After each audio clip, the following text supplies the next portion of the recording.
You're standing in your kitchen right now, and I promise you half of what's inside your refrigerator would have kept a cowboy alive for a full year without one single drop of electricity. They had no ice, no freezer, no store on the corner. Yet they ate eggs in February, drank coffee that never spoiled, and baked fresh bread 1,000 miles from the nearest bakery. The records prove it. This is not a legend. It's a method written down, and most of it was buried on purpose. I found the first piece in a water-stained ledger in a box of papers I bought at an auction lot outside Amarillo, Texas, for $11. Nobody else bid on it. And I want to walk you through what those pages taught me, all the way to the last trick, the one that lets you keep 24 fresh eggs on your counter for a year, straight out of a chuck wagon record that traces back to Charles Goodnight and the trail he cut in 1866.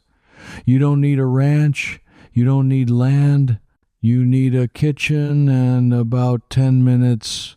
So let me show you what I found in the order I found it, because the deeper I dug, the stranger it got. Let me start with the page that made me think the whole box was junk. It was a single line, written in pencil, in a cook's hand. It said, "Never buy the coffee ground. Buy it green and burn it yourself, or you're paying for sawdust." I almost laughed. I've bought ground coffee my whole life. But that line kept nagging at me, so I went looking, and here's what the history actually says. Out on the cattle drives, coffee was not a luxury, it was fuel.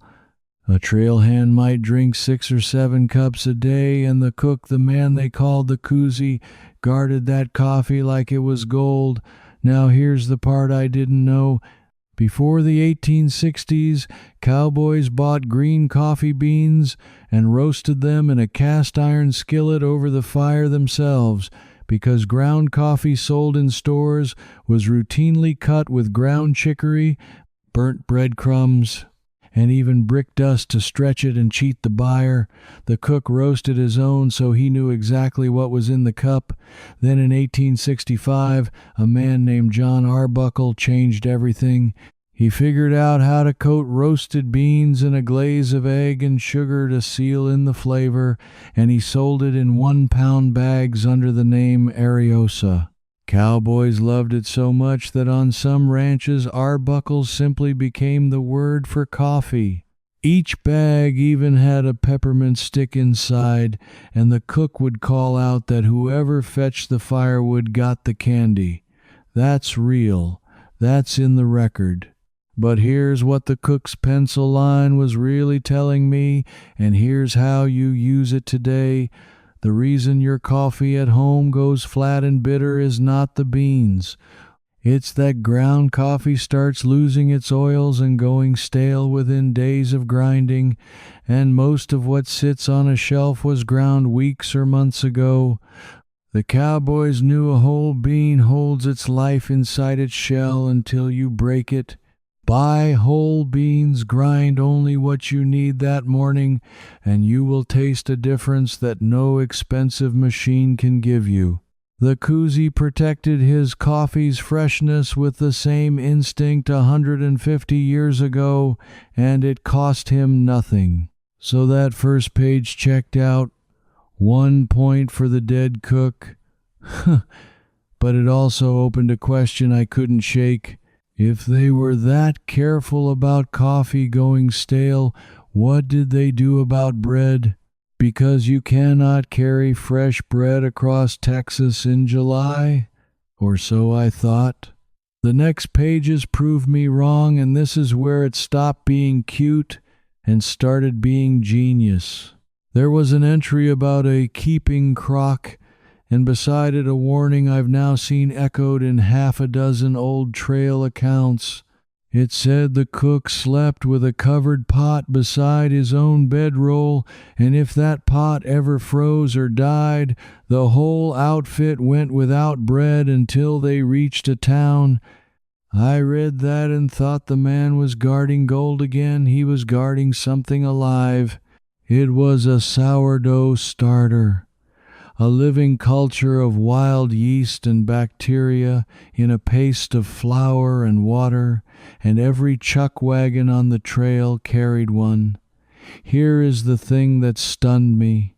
That starter was the only leavening they had that never ran out. Store baking powder came in a tin, and when the tin was empty, it was empty, and you were weeks from another one. But a sourdough starter feeds itself. You take a little out to bake, you add a little flour and water back, and it lives forever. Some ranch starters in Texas and Montana are documented as being kept alive continuously for over 100 years, passed down like a family heirloom. The cook protected it like a newborn because a live starter meant biscuits, flapjacks, and bread every single day with nothing but flour, water, and thyme. On cold nights he'd wrap it in a blanket or even take the crock into his bedroll so the culture wouldn't freeze and die. On the goodnight-loving trail, the sourdough men were so tied to their craft that the trail cooks were sometimes called sourdoughs themselves, and later that same word followed the gold miners up into Alaska. Now here is why this matters in your kitchen, and I mean your kitchen, tonight. Whether you live on 40 acres or in a third-floor apartment, you do not need to buy yeast. You never have to buy it again. Mix equal parts plain flour and water in a jar, leave it loosely covered on your counter, and feed it a spoon of flour and water each day. In about 5 to 7 days, wild yeast from the air itself will colonize it, and it'll start to bubble and rise. From that jar you can bake bread for the rest of your life. For the cost of flour, the Cowboys weren't being quaint, they were being free. They refused to depend on a tin that could run out at the worst possible moment. But that raised the question that really got its hooks in me. Because as I kept reading, I noticed something odd about the later pages. They weren't just missing information.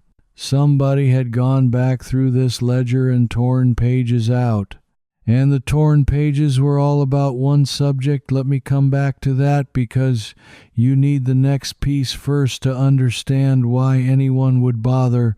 Preservation. That's what the missing pages were about. Keeping food from spoiling with no ice at all. And the first surviving entry on it flat out contradicted everything I'd been taught about salt. I always assumed they just salted meat heavy and hoped. The record shows something far more precise. There was a note about a brine that floats an egg, and I had to sit with that one. See, the old cooks tested the strength of their curing brine by dropping a fresh egg into it. If the egg sank, the brine was too weak and the meat would rot. If the egg floated up and showed a circle of shell the size of a coin above the surface, the salt concentration was exactly right to preserve the meat safely. They had no way to measure percentages, so they used a floating egg as a living instrument. Range science today confirms that trick lands you right around a 20% salt solution, which is precisely the strength that stops spoilage bacteria cold. Think about that. No thermometer, no scale, no refrigeration, just an egg and generations of hard-won knowledge, and they hit the exact number a laboratory would tell you to hit. That's not luck.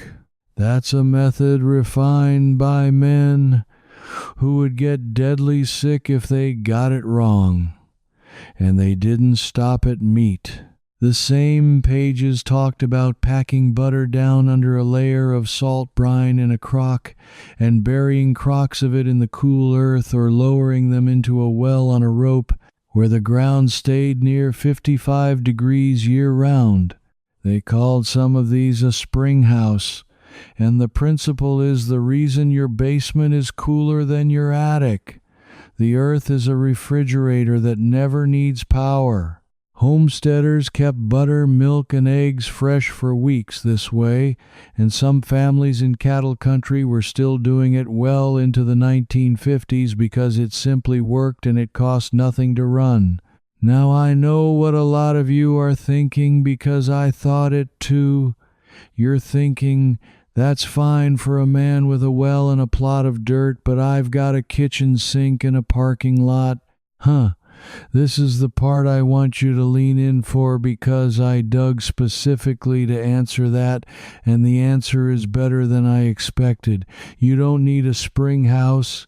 You don't need land. You have everything you need in a city apartment. Here's the first one you can do tonight. That salt brine idea scales all the way down to a bowl on your counter. Cheese. When you slice into a block of cheese and wrap it in plastic, it sweats, it molds, and half of it goes in the trash within 2 weeks. The old method was to wrap it in a cloth dampened with salt water, or brush the cut face with a little brine, and the salt pulls moisture off the surface so mold can't take hold. Cattle country families kept hard cheese for months this way with no plastic at all.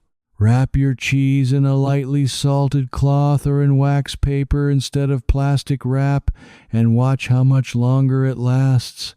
That is a chuck wagon trick working in a modern kitchen, no ranch required. Here's the second one, and this one saves real money. Cowboys and homestead cooks kept a crock they called a grease keeper right by the stove.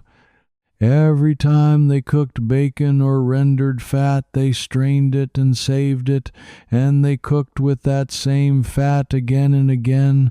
We throw it out. They understood that clean rendered fat is shelf-stable for months without refrigeration, and it carries flavor into everything.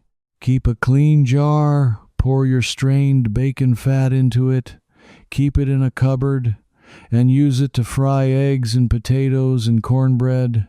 You will buy less cooking oil, and it tastes better. A family in the 1880s wasted nothing because wasting was the same as spending, and out there spending could mean starving. And the third one is the one that hooked me for the rest of the night. Onions and vinegar. There was a line about the cook keeping a jar of vinegar with an onion and a spoon of sugar in it, and I assumed it was a recipe. It wasn't only a recipe. It was medicine and preservation both.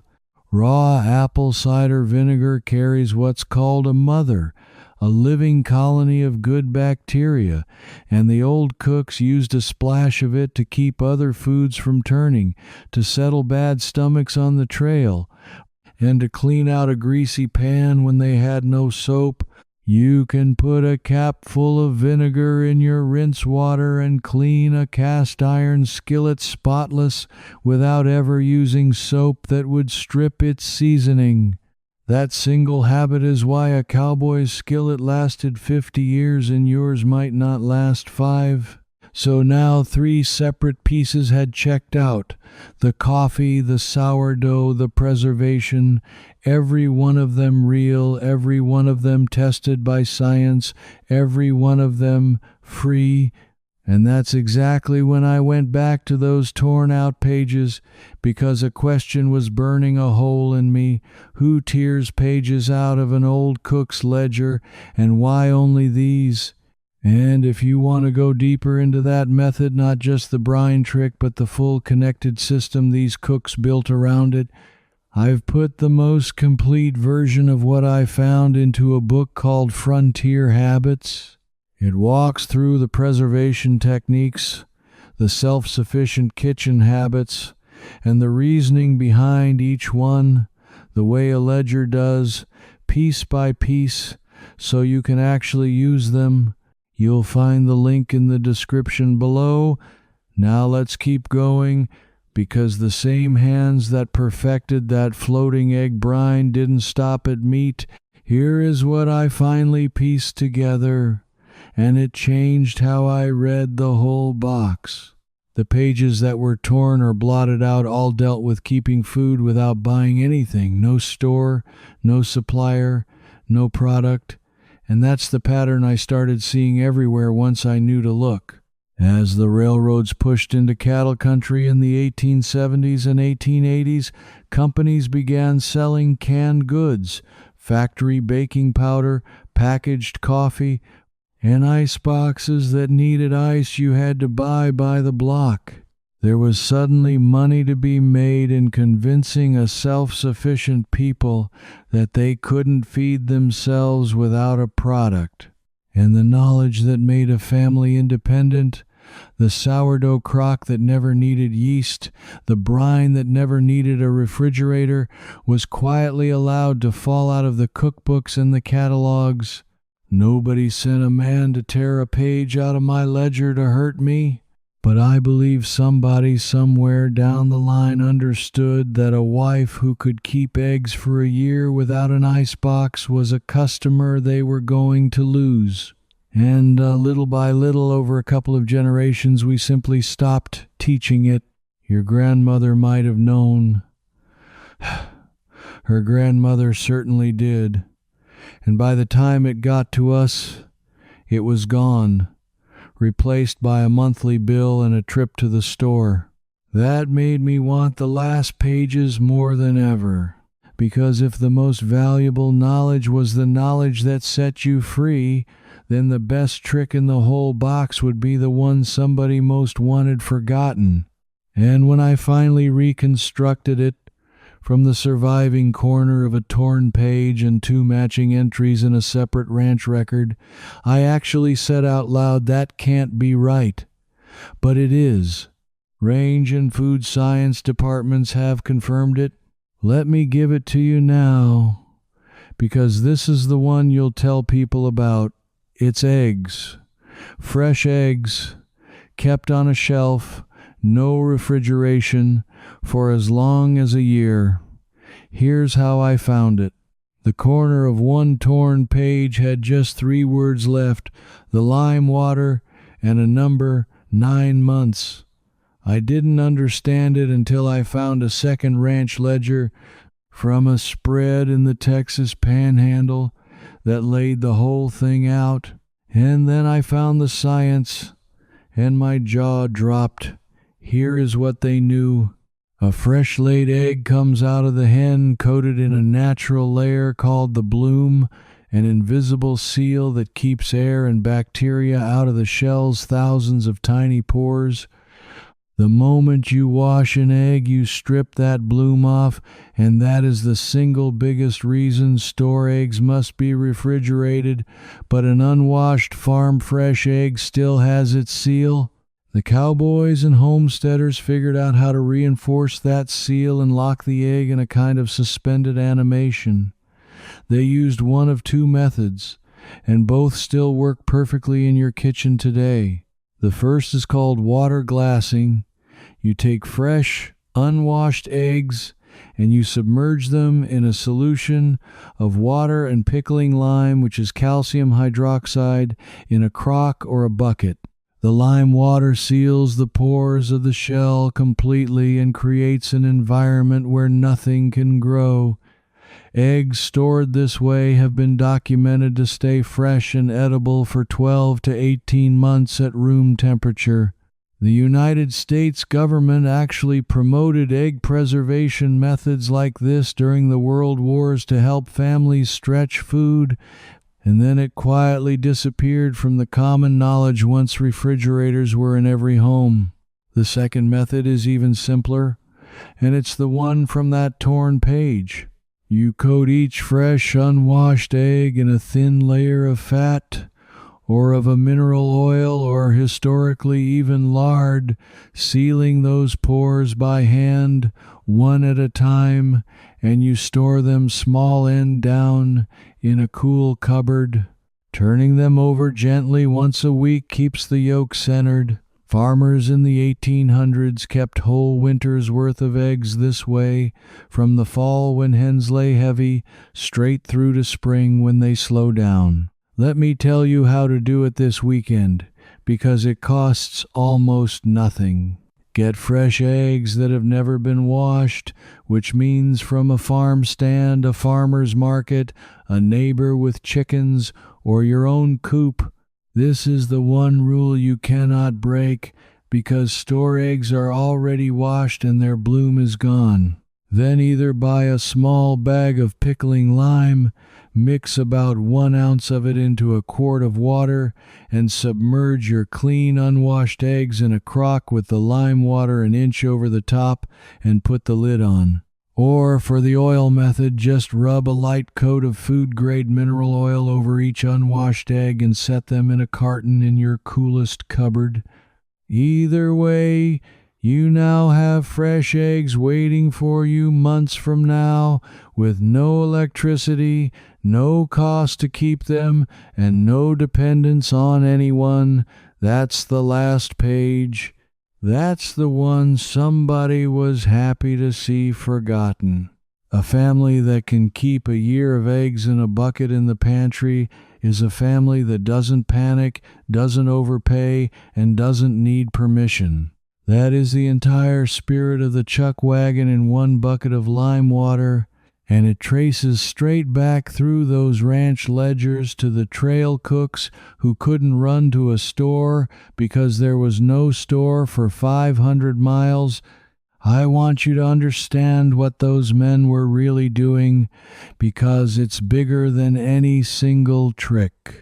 Charles Goodnight built the first chuck wagon in 1866 out of an old army wagon, and he did it for one reason: to make an outfit of men completely self-sufficient for months at a time, moving across country with no supply line at all. Everything I found in that $11 box of papers was in service of that one idea. Don't depend, don't waste. Don't pay for what the land and a little know-how will give you for free. And it wasn't just the big items. The more I read, the more small genius I found tucked in the margins. There was a note about dropping a whole raw potato into a pot of soup that had gotten too salty, because the potato pulls the excess salt out as it cooks, and then you fish it out before serving. I tried it. It works. There was an entry about putting a lump of sugar or a slice of apple in with hard biscuits or brown sugar to keep them soft, because the moisture migrates from the apple to the bread. That's real food science, and they knew it by feel a century before anyone measured it. There was a trick about rubbing a cut clove of garlic around the inside of a bowl instead of chopping it in to flavor a dish gently, which is a technique fancy restaurants charge you for today. There was a line about storing carrots and root vegetables buried in a box of dry sand in the cellar, where they'd keep crisp all winter, because the sand holds them at steady moisture and keeps the air off them. Every one of these was a way to make food last, stretch further, or taste better with nothing but knowledge. And here's a small one that stopped me cold because I do it wrong every single day. They never stored their bread in a sealed box the way we do. A cook noted that bread kept in a tight tin sweats and molds, but bread kept in a cloth breathes and stays good. We seal our bread in plastic and wonder why it molds in 4 days. The cowboys wrapped a loaf in a clean linen or muslin cloth, and the cloth let just enough air move to keep the crust firm and the mold away. Try it with your next loaf. Wrap it in a cotton cloth instead of the plastic bag. It's a 150-year-old fix for a problem we created ourselves. Then there was the coffee again, coming back around in a way that tied the whole box together. I found a second note about the koozie throwing a handful of crushed eggshell or sometimes a small piece of dried fish skin into the coffee pot. I thought it was superstition. It isn't. The eggshell is alkaline, and it cuts the bitterness of coffee that's been boiled hard over a fire, and it also helps the grounds clump and settle to the bottom so you get a clearer cup. Boil your camp coffee, drop in a crushed clean eggshell, and you'll taste smoother coffee with the grounds sitting quiet at the bottom. That's the kind of thing a man only learns after making 10,000 pots, and it was almost lost.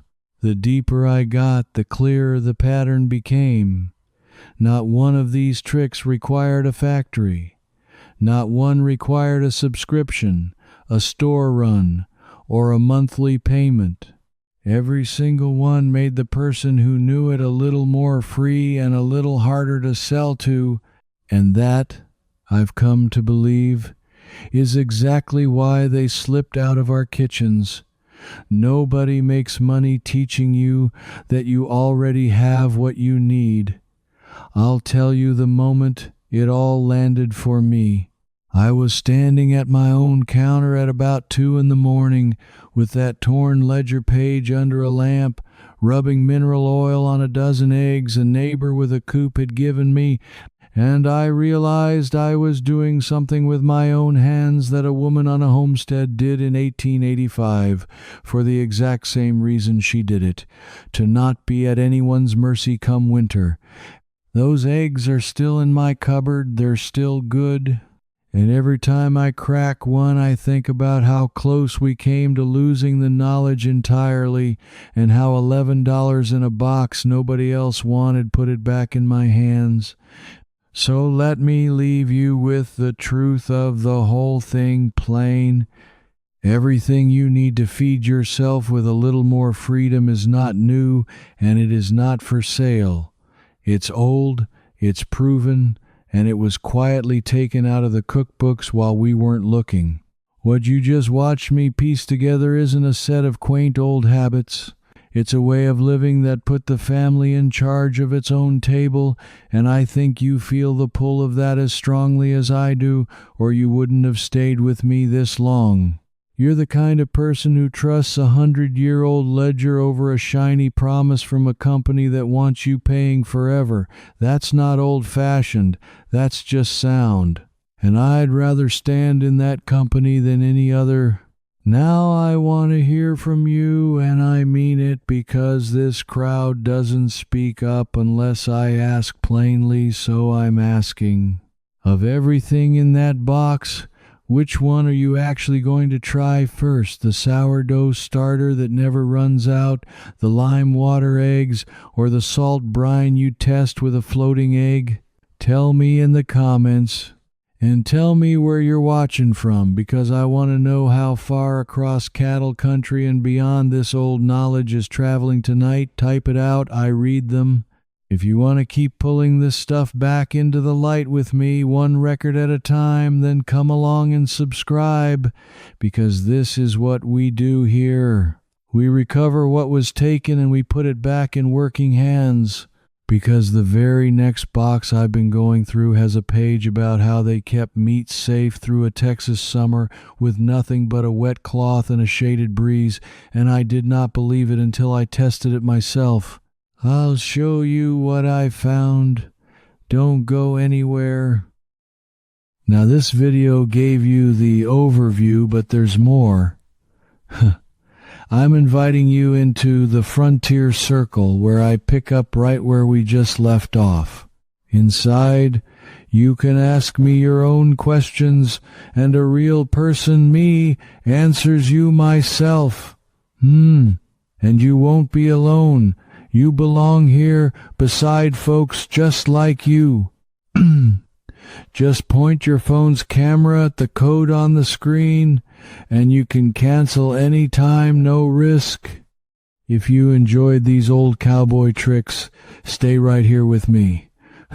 Subscribe and keep exploring, because I have plenty more simple, time-tested kitchen wisdom waiting for you on this channel.